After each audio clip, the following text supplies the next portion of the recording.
भारतीय कृषि मानसून के साथ जुआ खेलती है, यह पुरानी कहावत है, परंतु 100% कड़वी सच्चाई है। हमारे देश के किसान काफ़ी कठिनाइयों के बीच अन्न उपजाते हैं, लेकिन यही किसान हर मामले में त्रस्त है, कभी आसमान की तरफ तो कभी बाढ़ की तरफ। इनकी निगाहें बरबस ही हर वर्ष टिकी रहती हैं। बाढ़ ने कभी रहम कर दिया, समय पर बारिश हो गया तो इनके खेतों में फसल हो जाते हैं, वरना ये कर्ज तले डूब जाते हैं। फिर भी कराहते नहीं, क्योंकि इनकी कड़ाह भी कोई सुनने वाला नहीं। सरकार इनकी सहूलियत के लिए सिंचाई की व्यवस्था देती है, स्लुइस गेट बनवाती है, तटबंध बनाए जाते हैं, बांध बनाए जाते हैं, लेकिन हकीकत यही है और ज़मीनी हकीकत यही है कि ज़मीन पर ये सब चीज़ों की स्थिति बेहद ही ख़राब है। कहीं स्लुइस गेट है तो हालत ख़राब है, तटबंध हैं तो अधूरे हैं, बांध हैं तो अधूरे हैं। कहीं भी किसान को रासायनिक खाद है तो वो ब्लैक मार्केटिंग में है। ताज़ा मामला भूती का है, जहाँ लखनदेई नदी पर एक स्लुइस गेट है, उसके 3 गेट दबंगों के शह पर निकाल लिए गए हैं। वहाँ मछुआरे मछली के लिए चचरी लगाते हैं, पानी ऊंचा रहता है, कुछ नज़दीकी खेतों में जम जाता है, फसलें गल जाती हैं, जबकि अगल बगल के खेतों में पानी नहीं पट पाता है। किसानों ने सीओ को कहा, सीओ आया, लेकिन 200-250 मीटर की दूरी पर जाकर के नहीं देखे। सीओ से जब मीडिया ने पूछा तो उन्होंने कहा कि ठीक है, जाकर के देख लेंगे। हालात बद से बदतर है, किसानों की इस पुकार को आखिर कौन सुनेगा। किसानों से हमने बात की है, किसानों के दर्द को समझा है, किसानों ने जो कहा है वो हम आपको भी सुनवाते हैं। हालात देखिए, दृश्य देखिए, किसानों की दुर्दशा को देखिए। ये मामला भूती का है। किसानों से हम बात कर रहे हैं, किसानों की स्थिति को समझने का प्रयास कर रहे हैं, खेतों की स्थिति को समझने का प्रयास कर रहे हैं। उनके साथ जोर से थोड़ा बोलिएगा सर। महेंद्र महतो। महेंद्र जी, आप तो काफ़ी उम्रदराज हैं और यहाँ के लोकल वासी हैं, आप यहाँ के लोकल निवासी हैं। ये जो ये स्लुइस गेट है वहाँ पर, आपको याद है कि कितना साल पहले बना था? हाँ, याद है, लगभग 15 साल पहले। 15 साल पहले। इसमें ये जो दिखाई दे रहा है, ये जो गेट दिखलाई दे रहा है, ये 3 गेट, ये गेट इसमें नहीं है। ये क्या हो गया गेट इसका? सर, ये 6 गो गेट था, इसमें 2-2 गो फाटक था तीनों में जी। तो जब से चचरी लगाना शुरू हुआ ना, तो ये गेटवा गाटर सब क्या हो गया से कौन ले गया से, मैंने चचरी के टाइम से गेटवा नहीं है। अच्छा, चचरी कौन लगा रहा है? ये चचरी कौन लगा रहे हैं? चचरी है लक्ष्मण बीना सीताराम जी। अच्छा, ये लोग चचरी लगा कर क्या करते हैं इसमें? चचरी लगा कर मछली मारते हैं। मछली मारते हैं। तो ये जो गेट हटा है सर, गेट हटा है, इससे किसानों को क्या घाटा है? किसान का घाटा बहुत है। जैसे ही घेरे हुआ है दोनों, तो इससे पानी उछल कर माने पूरे किसान का गमछा लगा लीजिए, गमछा लगा लीजिए। हजारों एकड़ जमीन दह गया।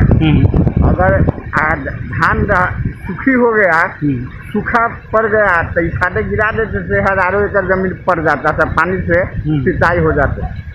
अच्छा, सबसे पहले बताइए कि आप तो किसान भी हैं। जी। और किसान पर ही पूरा देश डिपेंड है। जब किसान मेहनत करते हैं तो हम लोगों को अन्न मिलता है। किसान के लिए बहुत सारी सुविधाएं होनी चाहिए। अक्सर किसान बदहाली में जीते हैं, जैसा सुनते हैं। अक्सर किसानों की समस्या होती है, कभी खाद को लेकर के, कभी सिंचाई को लेकर के। आप बताइए, आपके यहाँ आप तो खेत जो ये करते हैं, खाद बीज देते हैं, वो खाद किस आसानी से मिलता है या नहीं मिलता आपको? नहीं, खाद तो आसानी से मिल जाता। रेट क्या लेता है? ब्लैक रेट लेता है या क्या? नहीं, जो चल रहा है वही लेगा। कितना लेता है रासायनिक खाद का? 300 कुछ रुपये। 300 कुछ रुपया। जी। और खेत आपका यहाँ इस इलाके में है, अगल बगल में कहीं पर खेत? जी सर, ये सब खेत मेरा ही है। बाढ़ का पानी भी आता है यहाँ पर? हाँ, बाढ़। ये तो लखनदेई का मुख्य धारा नहीं है, तो शायद लखनदेई का उपधारा है। हाँ, उपधारा है। हाँ जी। लखनदेई का मुख्य नदी किधर हो गया? मुख्य नदी अब यही है, वो तो जाम हो गया। अब वो जाम हो गया जी। अब यही है, माने कि जो धारा निकल करके आई थी सो अब यही। अब लेकिन पुरानी वाली धारी है, तो धारा है उसका, तो ये सिंचाई, ये क्या कहते हैं, उड़ाही वगैरह हो रहा है ना वहाँ पर? उड़ाही पर पिछले साल हुआ, लेकिन कामयाब नहीं। अगर वो चालू हो जाता है तो खैर तो बाद की बात है। फिलहाल इस स्लुइस गेट से आप लोगों को फायदा था, लेकिन कभी फायदा नहीं हुआ। अभी नहीं हुआ, अभी नहीं। इसके लिए अधिकारी लोगों को कभी कुछ कहे कि नहीं? अधिकारी लोग को तो बहुत को दिखलाए, बहुत कुछ है, लेकिन अभी भी सीओ साहब आए थे तो कह रहा है यहाँ पर नहीं जाएंगे, पूरे लाइन से चले गए लोग सब।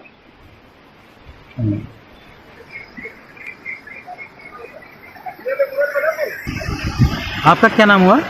मेरा नाम हुआ नितेश्वर पंजियार।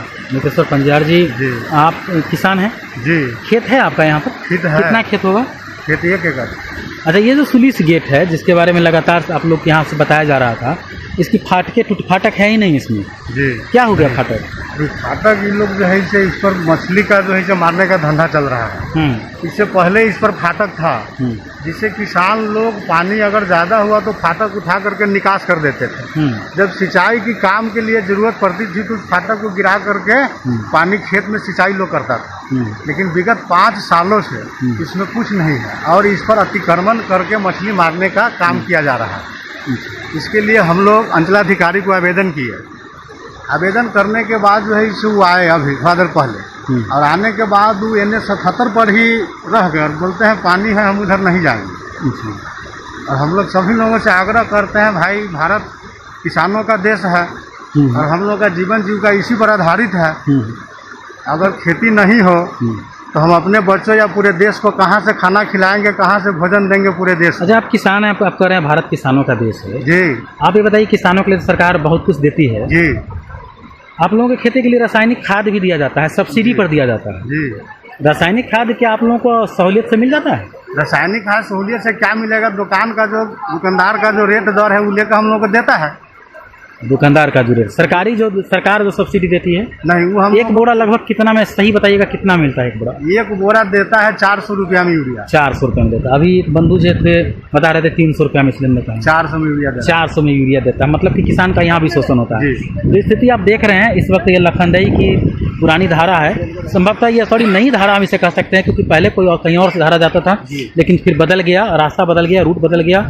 अभी वहाँ उराही चल रही है और नीतीश कुमार ने वहाँ नई धारा, इसको हम कैसे कहीं तो 50 साल से बह रहा है। 50 साल से है। 50 साल से। लेकिन वो जो खाप खोपराहा से जो धारा गया, जो ग्राम पर गया हुआ है, बोलते हैं लोग, उसको कौन धारा कहते हैं? वो पुरानी धारा है और वो पुरानी धारा उसको कहते हैं। लेकिन ये भी बहुत साल हो गया, ये ना किसान की स्थिति है कि किसान अपने खेत को उसका सिंचाई करने के लिए कितना त्रस्त है, कितना परेशान है। सरकार अक्सर सब्सिडी की बात करती है।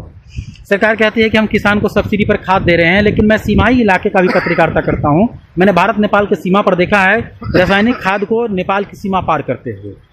रासायनिक खाद को नेपाल के खेत को रासायनिक खाद से लहलाया जाता है, लेकिन हमारा भारत के किसान आज भी खेत में रासायनिक खाद को देने के लिए, यानी तो ब्लैक रेट में लाते हैं तो बहुत दूर जाना पड़ता है, काफ़ी परेशानियां होती है। काफ़ी वर्षों से रासायनिक खाद को लेकर के समस्या है और यहाँ सुलिस गेट को लेकर समस्या है। मतलब सीधी सी बात है कि किसान जो हमें अनाज देता है, किसान जिसकी बदौलत हम अपना पेट पालते हैं, किसान जिसकी बदौलत पूरा देश चल रहा है, अगर किसान छोड़ दे तो हम पैसा लेकर खाएंगे नहीं, पैसा बोरा में रख कर रखेंगे लेकिन पेट में नहीं जाएगा। पैसे की बदौलत हम पहाड़ खरीद लेंगे, जमीन खरीद लेंगे, आसमान खरीद लेंगे, लेकिन पैसे की बदौलत अनाज कहाँ से आएगा जब अनाज की उपज नहीं होगी। और वही किसान जिसको हम भगवान कहते हैं, जो हमारे पेट भरने का काम करते हैं, जो खुद का खून जलाते हैं, आखिर क्यों ये किसान हर जगह त्रस्त हैं? किसान के लिए ये सुलिस गेट बनाया गया है। लीजिए ये सुलिस गेट की स्थिति देखें, क्या स्थिति बना दिया है लोगों ने।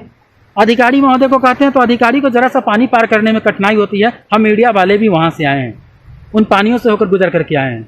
उन अधिकारी महोदय को कहाँ समझ में है कि वो जो वेतन उठा रहे हैं और जो उस वेतन से जो अपना पेट भरते हैं, वो पेट भी किसानों की देन है। ये किसान अनुप जाते हैं तब उनको मिलता है, लेकिन किसान कहेंगे तो पानी, जरा सा पानी हेल करके नहीं आएंगे। ये सुशासन सरकार के अधिकारी का हाल है। ये अंचलाधिकारी के बारे में लोगों ने यहाँ पर बताया है कि वो पानी में नहीं आना चाह रहे थे। दुर्दशा आप देख सकते हैं, किसानों की समस्या क्या है, किस तरह से किसान त्रस्त हैं। कहीं रासायनिक खाद ब्लैक में है, तो कहीं बाढ़ से इनका खेत दह रहा है, कहीं पानी की व्यवस्था नहीं, और सुलिस गेट है तो उसका गेट तोड़ दिया जाता है। और इस सुशासन के अधिकारी कान में तेल डाले रहते हैं, आंखों पर पट्टी बांध लेते हैं और आने के लिए कहते हैं तो पानी का बहाना बनाते हैं। इस वक्त सुलिस गेट से मैं मुकुंद कुमार अग्रवाल।